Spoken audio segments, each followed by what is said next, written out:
certain inaccurate estimations of Indian philosophy. Indian philosophy, the entire stage has been vacated. Was I too loud? Inaccurate estimations of Indian philosophy. भारतीय दर्शन को लेकर के जो भ्रांतियां हमारे सामने रहती हैं, उसमें से अगर हम कुछ चीजों की बात करें, तो हम ये कहते हैं कि इंडियन फिलॉसफी एस्थेटिक है, वैराग्यवादी है। भारतीय दर्शन हमको वैराग्य सिखा देता है।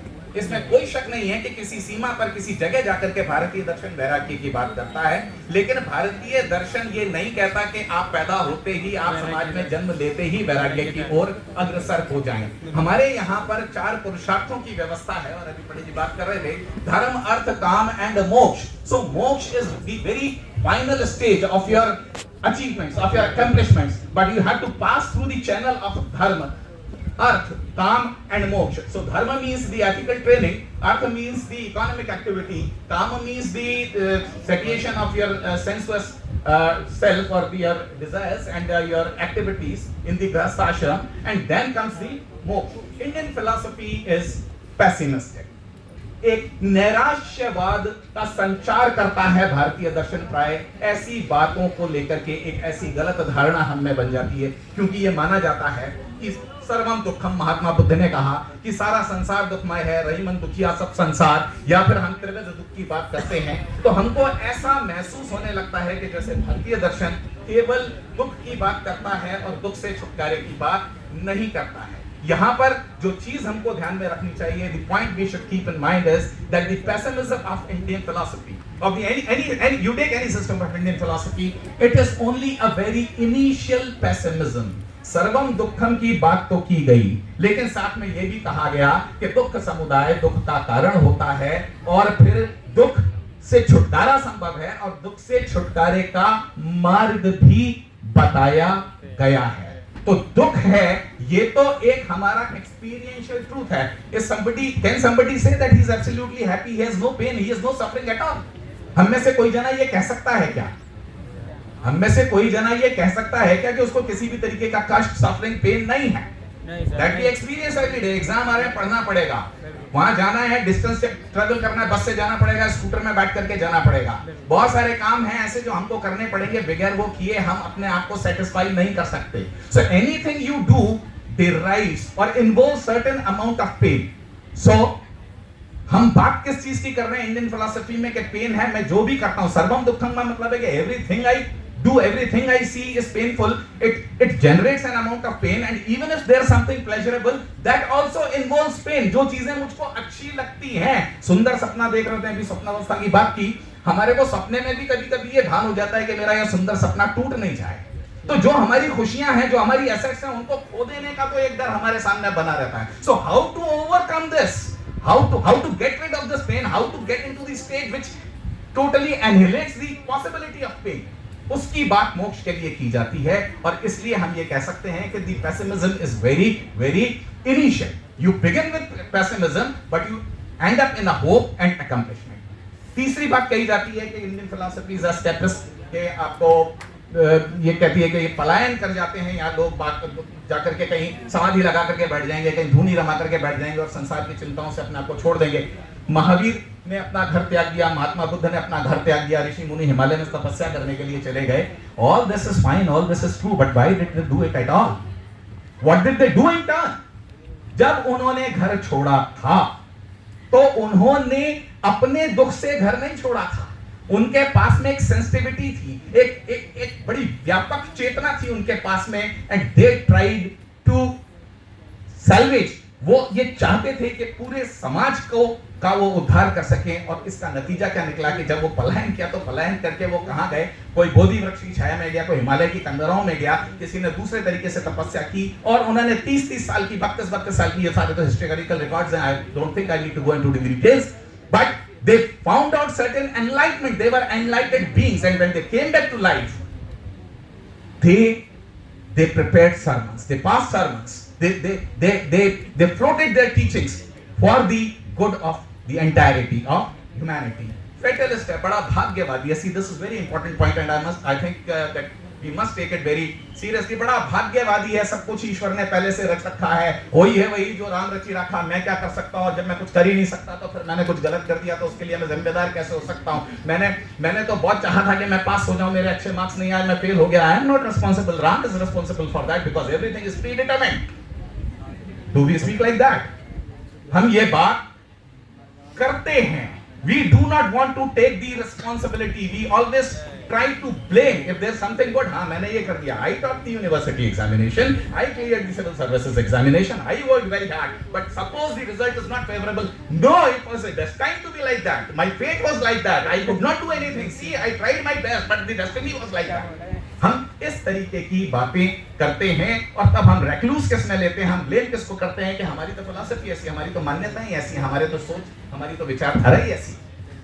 This is a very, very grave mistake where we misunderstand Indian philosophy. Well, I'll come back to this point. I'll come back to this point in detail. Let me go to another point first.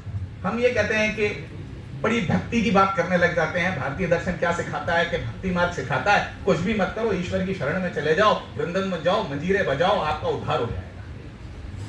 Indian philosophy में जितनी भी भक्ति या devotion की बात है वो बहुत ही रीजन्ड सरेंडर टू गॉड है, बहुत ही रीजन्ड सरेंडर टू गॉड है। You do not escape to God but you reach God.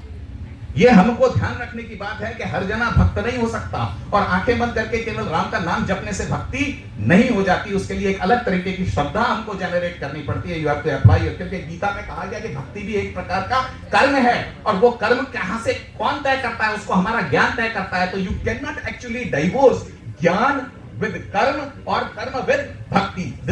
these three make a composite whole. It is ritualistic. कर्म कांड सिखाती है हमारे को, मीमांसा दर्शन के लोग यहाँ पर बैठे हुए हैं, और ये कहा जाता है कि भारतीय दर्शन तो केवल कर्म कांड की बात करता है। वेदों के 4 भाग बताए गए हैं, मंत्र, ब्राह्मण, आरण्यक और उपनिषद। ब्राह्मण से हम ये कहते हैं, ये यहाँ पे Brahmana, I am not talking caste, Brahmana is a segment, a substantial portion of Vedas. तो वहां पर ये कहा गया कि वो कुछ रिचुअल्स की बात बताते हैं, वहां पर यज्ञ वगैरह किस तरीके से परफॉर्म किया जाता है उसकी विधि बताते हैं। हालांकि उसका भी एक बहुत अलग लिटरेचर है कि उसके इंटरप्रिटेशंस अलग हो सकते हैं, but that is only A part, that is only a part, not the totality. Indian philosophy आपको रिचुअल्स बहुत कम जगह पर बताती है, और जब हम उपनिषद की स्थिति में आ जाते हैं तो उन रिचुअल्स के भी हमारे बड़े सिंबॉलिक मीनिंग हो जाते हैं, वो एक अलग तरीके की बात हो जाती है। लेकिन इंडियन फिलॉसफी केवल रिचुअलिस्टिक नहीं है, it tends to generate the knowledge. फिर ये कहा गया कि बड़ी एब्स्ट्रैक्ट और थियोरेटिकल होती है इंडियन फिलॉसफी। ये सारे इल्जामात इंडियन फिलॉसफी में लगते रहते हैं कि केवल आप सैद्धांतिक बातें करते हैं, आप केवल ऐसी बातें करते हैं जिनका व्यवहार से कोई लेना देना नहीं, और आप तो ऐसी बातें करते हैं जो कि आम आदमी को समझ में आने वाली हैं ही नहीं। I will quote Shankaracharya. I cannot quote Shankaracharya in Sanskrit that Pandit ji can do, लेकिन I'll take the meaning to you. The way out of the world. जाना है ना, संसार से भवसागर को पार करना है ना, संसार से यात्रा तय करनी है। तो Shankaracharya is saying the way out of the world is through the world. आप बाईपास नहीं कर सकते हो संसार को, आपको संसार में से रास्ता बना करके भवसागर के पार जाना है। तो संसार में से रास्ता बना करके कैसे जाना है कि संसार में होते हुए रास्ता बनाने के लिए आपको धर्म भी करना है, अर्थ भी करना है, काम भी करना है, जिसकी की परिणति मोक्ष में होगी। आपको अपने ऋणों से भी उऋण होना है। So let us come back to the idea of ऋण. Okay, another before I go to the concept of ऋण, when I talk about the practical aspects of Indian philosophy, I contrast it primarily with Western philosophy. भारतीय दर्शन के सामने जो main प्रतिद्वंदी खड़ा होता है, अच्छा जब भारतीय दर्शन की बात करते हैं, मैं आपको एक चीज और क्लियर करता चलूं, when we talk of Indian philosophy, we talk about 9 systems in general and 8 systems to be more specific. We exclude Charvak philosophy. I'll not go into the details. This clock is telling me something, so I'll need to hurry up. I contrast it with Western philosophy. Western philosophy में और Indian philosophy में practicality को लेकर के एक pivotal difference क्या है, ये हमको जान लेना चाहिए। वेस्टर्न फिलॉसफी जो लोग, how many of your students of philosophy by the way, आप में से कुछ फिलॉसफी के स्टूडेंट्स हैं, दैट्स गुड, दैट्स इंस्पायरिंग। जो नहीं है मैं उनके लिए बता देता हूं, जो आपने अरिस्टोटल पढ़ते हैं, पॉलिटिकल साइंस के बच्चे होंगे, सोक्रेटिस पढ़ते हैं, प्लेटो पढ़ते हैं, आप ये सारी की सारी चीजें पॉलिटिकल फिलॉसफी में, कुछ लोग सोशियोलॉजी में पढ़ते होंगे। तो Plato, Aristotle, Socrates, Descartes, Spinoza, Leibniz, ये जितने भी नाम आप सुनते हैं इनको हम पाश्चात्य विचारक कहते हैं, पाश्चात्य दार्शनिक कहते हैं। इनमें और भारतीय परंपरा के चिंतन में मूल फर्क क्या है, मौलिक डिफरेंस क्या है? प्लेटो कहता है फिलॉसफी बिगिंस इन वंडर, दर्शन की उत्पत्ति आश्चर्य में होती है। उसी तरीके से अरिस्टोटल का नाम मैं सोचता हूं कि फिलॉसफी एंड नॉन फिलॉसफी सबने सुना है। It is owing to their wonder that most men both now begin at first and began to philosophize। मनुष्य ने पहला चिंतन भी आश्चर्य की वजह से किया था और आज भी जो चिंतन होता है उसका मूल आश्चर्य में होता है। अरे ये चांद तारे कहां से आ गए? मिर्जा गालिब का नाम सुना है आप लोगों ने? आप लोगों ने मिर्जा गालिब का नाम सुना है? Yes, कौन थे sir. मिर्जा गालिब? एक शायर थे। मिर्जा गालिब क्या कहते हैं, वेस्टर्न आइडिया को किस तरीके से सामने रखते हैं बहुत अच्छे तरीके से कि जबकि तुझ बिन नहीं कोई मौजूद, फिर ये हंगामा आया खुदा क्या है, सब्जाओ गुल कहां से आए हैं, ये ग्रीनरी कहां से आई, ये फूल कहां से आए हैं, अब्र क्या चीज है, हवा क्या है, अब्र यानी बादल और हवा का मतलब हम सब जानते हैं। तो they are beginning their philosophy in wonder. You know, they find certain things which are very wonderful, which are very exciting to them. But the difference between Indian philosophy and Western philosophy is that Indian philosophy does not begin in wonder. Indian philosophy begins with the pain at the human suffering. आदमी क्योंकि त्रस्त है, संत्रास है, पीड़ा है, दुख है, और इस दुख का कारण क्या है यह प्रश्न उठाता है, और यहां पर भारतीय मनीषा दार्शनिक प्रवृत्ति में लिप्त होती है। तो जो फंडामेंटल डिफरेंस है प्रैक्टिकलिटी का, कि इंडियन फिलॉसफी के पास में जो डिपार्चर पॉइंट है वो डिपार्चर उसका वास्तविक स्थितियों से होता है, किसी लग्जूरियस, किसी आइवरी टावर वंडर से नहीं होता है। फिलॉसफी, अच्छा थोड़ा सा नाम की भी बात आप कर लीजिए कि हम फिलॉसफी को अंग्रेजी में, हिंदी में क्या कहते हैं फिलॉसफी को? दर्शन शास्त्र। दर्शन शास्त्र। दर्शन। So do you equate the terms philosophy is equal to darshan or there is some difference between them? Well, in university syllabus philosophy is darshan और दर्शन शास्त्र, that is fine. लेकिन इनकी एटाइमोलॉजी को आप देखेंगे तो आपको यह पता चलेगा कि इनके कनोटेशंस में फर्क है, इनकी आत्मा में फर्क है। Western philosophy is equal to philos plus sophie, that is love for knowledge, ज्ञान के प्रति अनुराग। फिलॉसफी के बच्चे ये रोजाना पढ़ते रहते हैं, तो फिर दर्शन कहां से आ गया इसमें, ज्ञान के प्रति अनुराग में? Indian philosophy is darshan. What do you mean by darshan? दर्शन मतलब देखना। तो देखना मींस किसको देखना, क्या देखना, किसको देखना है? सत्य को देखना है, ट्रूथ को देखना है, उसको देखना है जो धोखा नहीं देता, उसको जानना है जो बदलता नहीं है। क्योंकि आज मैंने जो देखा कल वो बदल गया, तो मेरा देखना और ना देखना बेकार हो गया। So what are you trying to do in Indian philosophy? You are not trying to philosophize, or you are not trying to merely philosophize to satisfy your intellect. What you are trying to do is you are trying to know the truth, you are trying to discover the truth through the method of philosophy. Why? Because you want to internalize the truth. You want to contemplate upon the truth. सत्य को जानना केवल जानना नहीं, सत्य को जानना सत्यमय होने का प्रयास करना है। तो भारतीय दर्शन, वेस्टर्न फिलॉसफी, पंडित सब ठीक ठाक है? भारतीय दर्शन, तो भारतीय दर्शन अपनी अप्रोच में, अपनी फाउंडेशनल डिपार्चर में ही पाश्चात्य दर्शन से अलग है। Indian philosophy is far more practical than any other philosophy can claim to be, can boast to be. The departure of Indian philosophy begins not so much in wonder. I think I have done that. Morality remains the practical necessity and concern. भारतीय दर्शन की एक और बहुत बड़ी व्यवहारिक उपलब्धि क्या है कि भारतीय दर्शन में जो नैतिक पक्ष है वो, आप जब पाश्चात्य दार्शनिकों को पढ़ते हैं, अगर आप कुछ एक सिस्टम बिल्डर्स की बात छोड़ दें, तो जो एपिस्टेमोलॉजी में काम कर रहा है, यानी कि जो ज्ञान मीमांसा में काम कर रहा है, या आप ये कहें कि दर्शन के एक पक्ष में काम कर रहा है, वो दूसरे पक्ष में काम नहीं कर रहा। जो व्यक्ति मेटाफिजिक्स में काम कर रहा है वो लॉजिक में काम नहीं कर रहा है, जो लॉजिक में काम कर रहा है वो एथिक्स में काम नहीं कर रहा है। उन्होंने बड़ा कंपार्टमेंटलाइज किया हुआ है, बड़ा डिवीजन ऑफ लेबर है। लेकिन जैसे कि ज्ञान के भी कोई डिविजन्स हो सकते हैं, ज्ञान के डिविजन्स हो सकते हैं या नहीं हो सकते हैं, है ना? Wise man is just wise man, he does not have many wisdom's, है ना? विजडम एक ही होती है, वाइज मैन बुद्धि वाइज होती है और वो बहुत तरीके की चीजें जानती है, ये अलग बात है। So Indian philosophy is much more practical so far as the wisdom part is concern, और इसलिए हम ये कहते हैं कि इंडियन फिलॉसफी एक सिस्टमिक यूनिटी है, it is a composite whole. यहां पर चीजों को अलग अलग करके नहीं देखा जाता है। Western philosophy compartmentalizes the basic areas of philosophy. तो ज्ञान दर्शन करना है, सत्य को जानना है। सत्य को क्यों जानना है? क्योंकि सत्य को जीवन में उतारना है और सत्यानुकूल आचरण करना है। यदि एथिक्स की, नीति शास्त्र की कोई बहुत सीधी सी बात पूछने की कोशिश करे या बताने का प्रयास किया जाए, तो जो नीति संगत, जो सत्यानुकूल आचरण है, वही नीति है, वही नैतिकता है। तो पुरुषार्थ, कोई भी इंडियन सिस्टम हो, all these schools of Indian philosophy, they agree upon the idea of पुरुषार्थ। What is पुरुषार्थ? पुरुष का मतलब यहाँ पे स्त्री और पुरुष का भेद नहीं करें। पुरुष का मतलब यहाँ पर ह्यूमन बीइंग है। तो ह्यूमन बीइंग होने के अर्थ को प्राप्त करना, टू लिव क्वा मैन, टू लिव क्वा ह्यूमन बीइंग। मेरी बात समझ में आ रही है या नहीं आ रही है? Am I being abstract? मनुष्योचित जीवन जीने का क्या तरीका है? मनुष्योचित जीवन जीने के अभ्यास को, उसकी कला को ही पुरुषार्थ कहते हैं। मनुष्य होने का मतलब यह है कि मनुष्योचित जीवन जिया जाए। तो जीवन जीने की बात हो रही है, केवल सिद्धांत की बात नहीं हो रही है।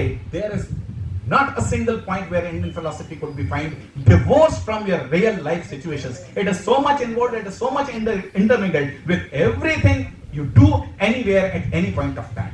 तो इंडियन फिलॉसफी जब पुरुषार्थ की बात करती है, तो object is the human excellence in human pursuits. The fourfold division I think I have already spoken about. So dharma, चार पुरुषार्थ पता है, चार पुरुषार्थ के नाम तो पता है हम सबको, धर्म, अर्थ, काम, मोक्ष। व्हाट इज धर्म? धर्म includes duties, conduct and virtue. Dharma means truth or the right way of living, and it can be thought of as one's true purpose in life. What is earth?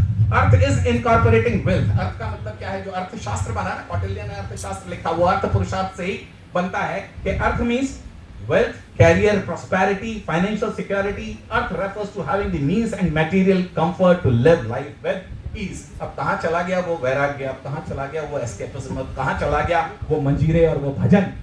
तो ये दुष्प्रचार Indian philosophy को लेकर के करना कि Indian philosophy escapist है, या इंडियन फिलॉसफी एस्थेटिक है, या इंडियन फिलॉसफी फैटलिस्टिक है, ऐसा नहीं है। जब आपसे अर्थ पुरुषार्थ की बात की जाती है, तो एक पूरे के पूरे सोशो इकोनॉमिक पॉलिटिकल ऑर्डर की बात की जाती है, ह्यूमन वेलफेयर की बात की जाती है, उसकी मटेरियल प्रॉस्पेरिटी की बात की जाती है। काम signifies the desire for pleasure, enjoyment, love, intimacy, affection and even music or art. हम जितनी भी कलाओं में आनंद लेते हैं, जितनी भी चीजों में हम रस की बात करते हैं, रसानुभूति की बात करते हैं, इनसे किसी से भी परहेज करना सिखाया नहीं गया। बल्कि यदि आपको मोक्षकामी होना है, मोक्ष मार्गी होना है, तो आपको निसंदेह और आवश्यक रूप से इन रास्तों के होकर होकर के गुजरना पड़ेगा। तो don't think of Indian philosophy as something very aesthetic, pessimistic और एस्केपिस्ट और इवन फैटलिस्ट। नहीं, आपको ये सारे के सारे काम करने हैं। आपको संस्कृति का निर्माण करना है, आपको सुख का निर्माण करना है, और जितना भी भोग है इस दुनिया में, उसको आपको नीति संगत तरीके से प्राप्त करना है। और फिर फाइनली मोक्ष is a very, I mean it's indeed a bit of an abstract thing. जब आप अपने तीन पुरुषार्थों को, जिसको कॉस्मिक आइडियल कहते हैं, सांसारिक आदर्श कहते हैं, जब आप अपने इन तीन कॉस्मिक आइडियल्स को भली भांति पूरी निष्ठा से आप इनका निर्वहन करते हैं, तो फिर मोक्ष के लिए आप क्या करते हैं? बड़ी गजब की बात यह है कि आप मोक्ष के लिए कुछ करते नहीं हैं, मोक्ष की प्राप्ति हो जाती है। आपको करना तो केवल तीन पुरुषार्थों तक ही है, लेकिन इन तीन पुरुषार्थों को आपने यदि ईमानदारी से निभाया, आपने अपना रास्ता सही तरीके से चुना, तो फिर जो रिवॉर्ड आपको मिलेगा, दैट इज मोक्ष। Every purusharth has very specific duties enjoined to it, very specific activities enjoined to itself. Moksha has no activity enjoined, only these three purusharths fulfilled very nicely, very earnestly, very honestly would lead you automatically to moksha. As the foundation of environmental ethics. अब ये मैं क्यों ये वाली बात करना चाहता हूँ प्रैक्टिकल बात को लेकर के, कि हम यहाँ पर और भी चीज़ों में लोग बाग एनवायरनमेंट की बात यहाँ पर करते होंगे, शायद अलग तरीके से फिजिसिस्ट बात करते हैं, और कुछ अलग तरीके से एंथ्रोपोलॉजिस्ट बात करते हैं, सोशलॉजिस्ट भी बात करते हैं, पॉलिटिकल साइंटिस्ट भी बात करते हैं। Environment is a grave concern, ऐसा है या नहीं? ऐसे यस और नो? एनवायरमेंट के प्रति हम सब लोग चिंतित हैं या नहीं है? ये स्वच्छ भारत भी उसी का हिस्सा है। We are concerned about environment or not? Yes, sir. So problem पता है कहाँ आ रही है? प्रॉब्लम ये आ रही है, अभी एक बड़ी कॉन्फ्रेंसेस जो होती है वहां पर you do not have a very solid foundation to build environmental ethics. I was incidentally a part of one such conference in Japan, and there I had an argument. I think I can share it with you. वो argument क्या है कि दुनिया में जितने भी लोग environmental ethics को डिराइव करने की कोशिश करते हैं, पनपाने की कोशिश करते हैं, वो या तो अपने रिलीजियस टेक्स्ट से लाते हैं या उनकी प्रिवेलिंग एथिक्स से लेकर के आते हैं। अब वेस्ट में बड़ी प्रॉब्लम क्या है? The religions of book. The religions of book का मतलब आप जानते हैं, the Abrahaminical religions. Abrahaminical religions का मतलब आप जानते हैं, the Jews, the Islam and the Christianity by and large. ये मजहब अहले किताब कहलाते हैं। They have a book and that book forms the universal और the sectarial ethics for that. वो उनकी पूरी एथिक्स वहां से डिराइव होती है। और फॉर्चुनेटली और अनफॉर्चुनेटली वहां पर शिक्षा ये है कि ये जितनी भी चीजें हैं प्रकृति की, ये तुम्हारे भोग की चीजें हैं। Man is the end and these things are the means for the satisfaction of human desires.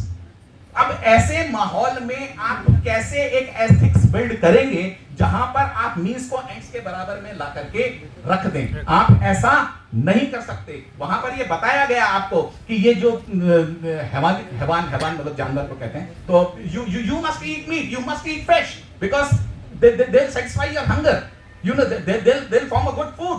ये प्रकृति जो है, पेड़ों को आप काट लीजिए, आप अपने मकान बनाइए। ऐसा नहीं है कि हमारे यहाँ पर ये बात नहीं की गई या इंडियन फिलॉसफी में ये बात नहीं की गई, लेकिन इस चीज को बहुत ही संयम के साथ करने की शिक्षा हमारे यहाँ दी गई। तो how many of you have heard the word writ? Let me know 5 minutes when 5 minutes remaining. writ का नाम कितने लोगों ने सुना है? आपने सुना है? वेरी गुड, है ना? We will not discuss it, है ना? मैं अभी मेरे एंड से बात पूरी करता हूं, but I am very happy कि आपने writ का नाम सुना है। वेदों में जो कर्म की व्यवस्था थी या कर्म व्यवस्था का, कर्म सिद्धांत का जो सबसे पुराना मॉडल हमको मिलता है, हम उसको ऋत कहते हैं। ऋत से ही हमारी ऋतुएं बनी हैं और ऋतस्य वो कहते हैं वरुण को, वरुण ऋत का अधिष्ठाता। और ऋत एक ऐसा यूनिवर्सल फिजिकल एंड मॉरल, दोनों, ये कमाल की बात आपको केवल इंडियन फिलॉसफी में मिलती है। पूरी दुनिया में आपको इसको दूसरा एग्जांपल नहीं मिलेगा कि जो ऋत की अवधारणा है वो केवल फिजिक्स के लॉज के बारे में बात नहीं करता है। वो it is not the repository of the और the totality of the laws of physics, it is also the law of morality. वो मॉरल लॉ भी है। और मॉरल लॉ का मतलब क्या होता है?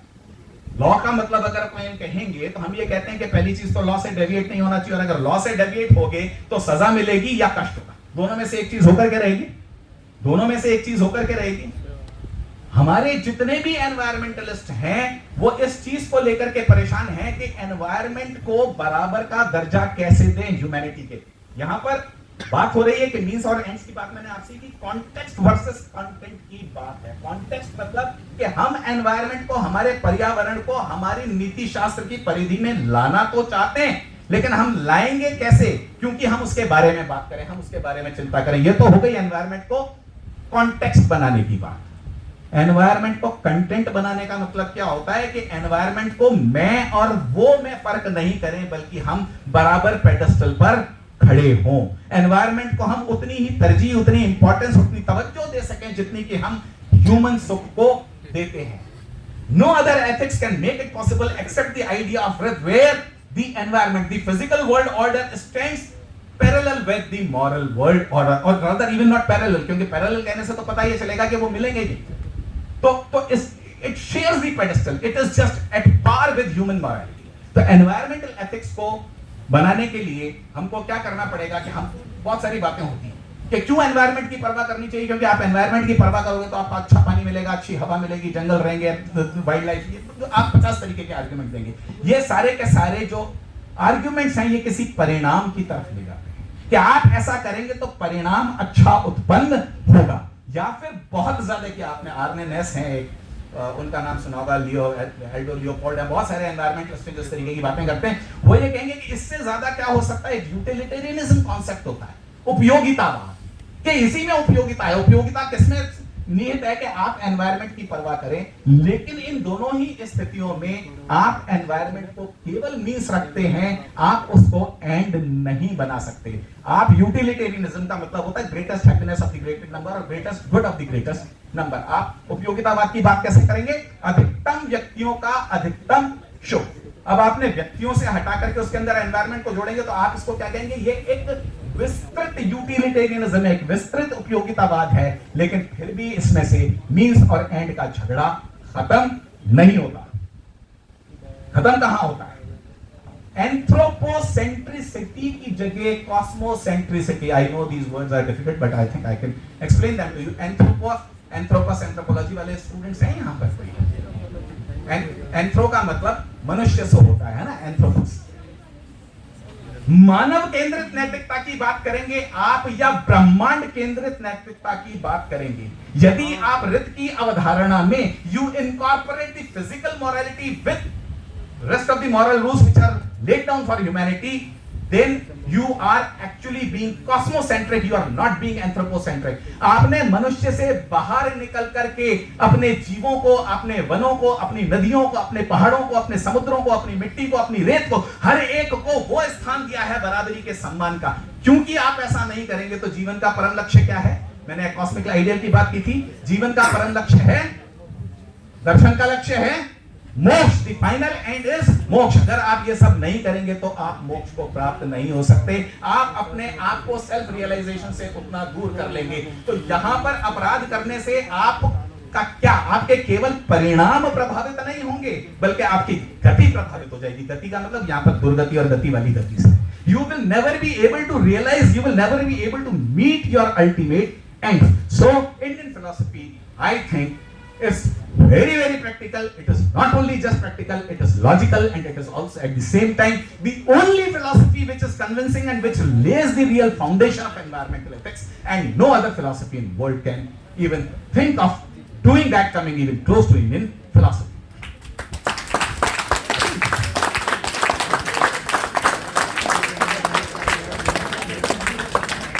Is there a signal for me to just close my mic and sit down there, or you want something else? No sir.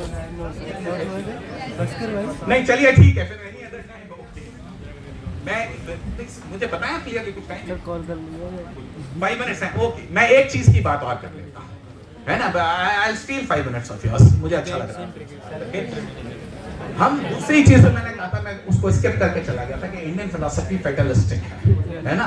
वो ये कहते हैं कि भाई आप इंसान के करने से कुछ नहीं होता, जो कुछ होता है वो पहले से नियत होता है। जी हाँ, ठीक है, चीजें बहुत पहले से नियत होती हैं, लेकिन जिस रित की मैं बात अभी कर रहा था वो रित आकर के इवॉल्व होता है, अपने आप को ट्रांसफर करता है इन द आइडिया ऑफ कर्मवाद। कर्मवाद क्या चीज है, मैं बहुत लंबी चौड़ी बातें नहीं करूंगा, लेकिन मैं फेटलिज्म को लेकर के इंडियन फिलॉसफी का जो मिसकंसेप्शन है उसको दूर करते हुए केवल आपसे इतनी सी बात करूंगा कि in the entire theory of karma, what comes first? What comes first, the agent और द एक्शन? कर्ता पहले है या कर्म पहले है? जी, कर्म को तो कर्ता करता है, ऐसा तो हम व्याकरण में भी पढ़ते हैं ना। तो कर्मों से नियत तो आप तब होगे जब आप कर्म करोगे। तो कर्ता के पास में कर्म करने का चयन अपने कर्मों के बंधन में पड़ने से बहुत पहले से होता है। आप जिस प्रकार के कर्मों का चयन करोगे वैसे ही कर्म आपको वैसा परिणाम निश्चित रूप से देंगे। So if you do an action, if you perform an action, the consequence shall definitely be there, but the consequence shall depend upon what kind of action you choose for yourself. तो ये जो freedom of choice है, निश्चित रूप से आप इसको एक नियतिवाद कह सकते हैं, लेकिन ये स्पिनोजा जैसा नियतिवाद नहीं है। मैं उसके अभी डिटेल्स में नहीं जाऊंगा। यहां पर कर्म आपको बांधते जरूर है, लेकिन कौन से कर्मों से आप नियत होना चाहते हैं ये कर्ता का स्वयं का चुनाव होता है। तो it is only the Indian philosophy which is very practical in telling you that you will reap as you sow। जैसा आप बोएंगे आप वैसी ही फसल काटेंगे। अगर आपको आम खाना है तो आप आम की गुठली बोइए, बबूल की गुठली अगर आप बो देंगे तो फिर बबूल के फल को प्राप्त करने से और उसके जहर को फैलने से कोई नहीं रोक पाएगा। और वो कोई नहीं में वो ईश्वर भी शामिल है। ईश्वर इज बेचारा poor guy in Indian philosophy. ईश्वर कुछ नहीं करेगा, ईश्वर कुछ करता नहीं है भारतीय दर्शन में। दूसरे लोग होंगे जो जाकर के ईश्वर की शरण में चले जाएंगे, माफी मांग लेंगे और उनको कयामत के दिन उनके गुनाह माफ हो जाएंगे या उनको स्वर्ग की प्राप्ति हो जाएगी। हियर ईश्वर does not do anything for you except being a portion of inspiration. वो आपको केवल इंस्पायर कर सकता है, वो आपको परम पुरुष बनने के लिए, परमात्मा को प्राप्त करने के लिए प्रेरित कर सकता है। लेकिन अगर आप सोचे कि मैं चोरी कर लूं और ईश्वर के मंदिर में जाकर के थोड़ा सा चढ़ावा चढ़ा दूं, करप्शन करूं और मैं ये सोचूं कि ईश्वर मेरे गुनाहों को माफ कर देगा, ये ईश्वर की कैपेसिटी नहीं है। जो कुछ होगा वो आपके कर्मों से होगा, जो आप करेंगे उसका फल आपको जरूर मिलेगा। कृत प्रणाश and अकृत उपभागम, it is called actually the law of conservation of morality or law of conservation of action. I think I have taken a lot of time. Thank you so much for being so patient.